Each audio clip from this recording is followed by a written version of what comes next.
We are delighted to have you join us for part 1 of the 2-part series entitled The Scientific Benefits of Meditation and Prayer, part 1 of 2. At times of uncertainty and stress, more people have turned to meditation and prayer to restore emotional balance or connect to God. A 2017 survey shows that the percentage of U.S. adults who practice mindfulness, mantra-based, and spiritual meditation tripled between 2012 and 2017, from 4% to more than 14%.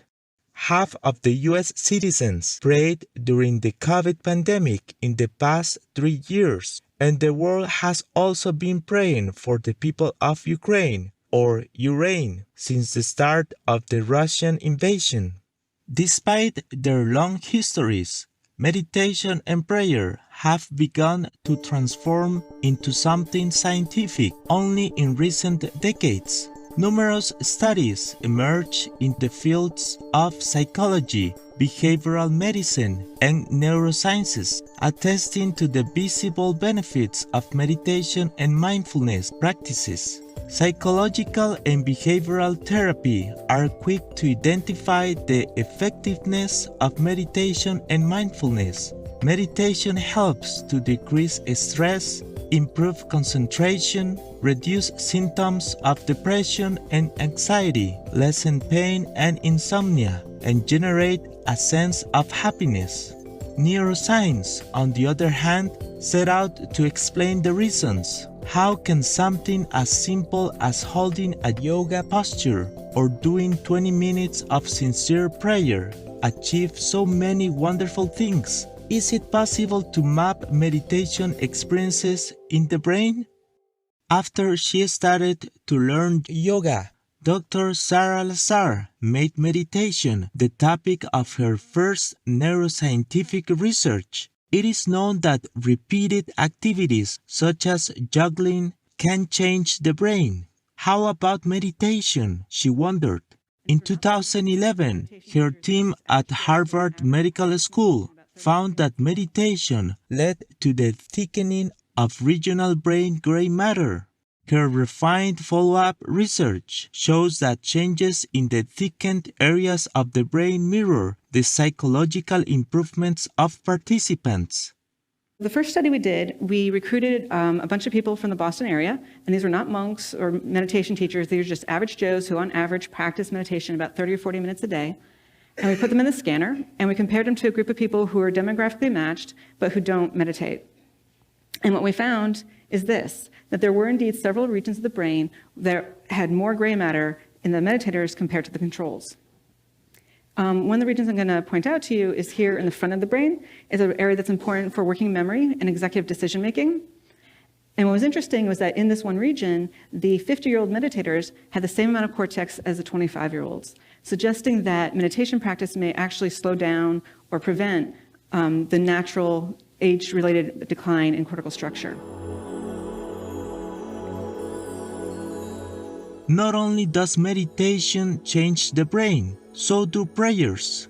Strong evidence shows that prayer decreases anxiety and stress, enables inner peace, and even increases one's ability to endure pain.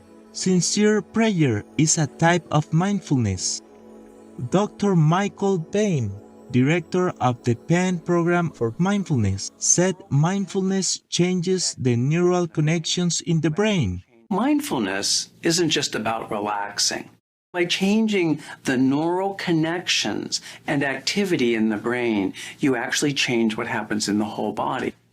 Often, sincere prayer can be experienced as deep meditation, as in the case of Dr. Scott McDermott, Reverend Minister of the United Methodist Church. He has been praying for 1 to 2 hours a day for 35 years.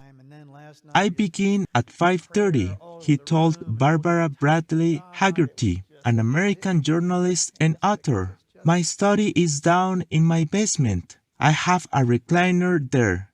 I walk down, turn the lights on, and say, God, it's just me.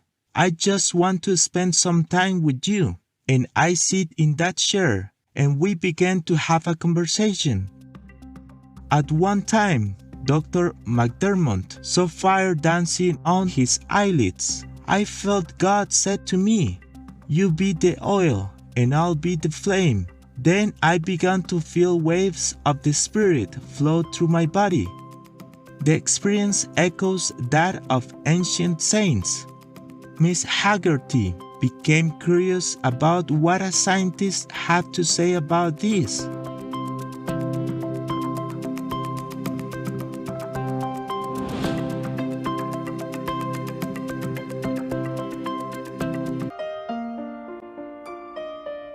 Barbara Bradley Haggerty was inspired by Dr. McDermott's experience. She visited the lab of Dr. Andrew Newberg to witness the brain scanning of the Reverend Pastor during the peak of his prayer. Neuroscientist Dr. Newberg has pioneered studies of the brain activities of various religious individuals and is one of the leading people who coined the term neurotheology as a field of study. He finds that spiritual practices in general, including prayer and mantra-related practices, can profoundly transform the brain. In one of his projects, an older group of 20 who suffer from memory difficulty were taught a brief mantra-based prayer. They did it 12 minutes a day for 8 weeks, and after, tests indicated a 10 to 15% improvement in focus and memory. Through SPECT or single photon emission computerized tomography, Dr. Newberg identified specific areas of concentrated brain activities. When you actually study what's happening in their brains as they are doing those things, what are you actually doing? Well, we use a variety of different brain scanning techniques. Usually we're trying to look at the activity changes in the brain. We've done about over 200 people doing different types of practices. We actually either use an MRI machine to take pictures of the activity of their brain while they're doing the practice. We sometimes use something called single photon emission computed tomography or SPECT imaging, which also looks at the activity changes in the brain. And we can see that the patterns of activity that are different when the person is engaged in the prayer practice compared to when they're just at rest. What we're trying to show is a whole network of structures that seems to be activated when people engage these different kinds of practices. There are some very consistent kinds of changes that we have started to see when we look at what's going on in the brain of people when they engage these different types of spiritual practices. Science has identified distinct functions of brain sections. While the frontal cortex is associated with speech, expression, or ocular movement, the prefrontal cortex connects with the executive power of decision-making and planning. On the other hand, the nucleus accumbens in the ventral striatum mediates emotion, motivation, and molecules of reward and contentment. In 2016, Dr. Michael Ferguson, then a PhD student, asked if different meditation studies end up singling out similar brain sections. The project he participated in scanned brain activities of devout members of the Church of Jesus Christ of Latter-day Saints as they feel the Spirit at the peak of their prayer. The three areas of the brain that consistently demonstrated elevated activity were the frontal attention regions, the medial prefrontal cortex, and the nucleus accumbens, an area of the brain with an enriched supply of the reward molecule dopamine. This trinity of neural regions sketches what we can reasonably label as the neurospiritual system of Mormonism. The implications are profound. So many of the world's spiritual traditions report profound feelings of oneness with a transcendent source, often accompanied by an increased charitable disposition. Could it be that these cultural variations are all being supported by a common core of brain networks.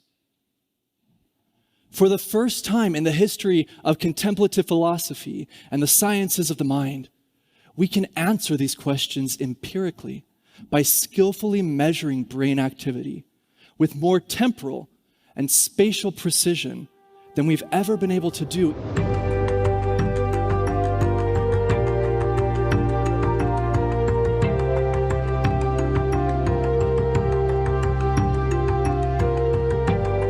Later studies addressed his question in another way. Do different meditation practices impact the brain differently? Answers to that question are likely to redefine the science of well-being. Vegan, because we don't have planet B. Thank you, noble viewers, for being with us today.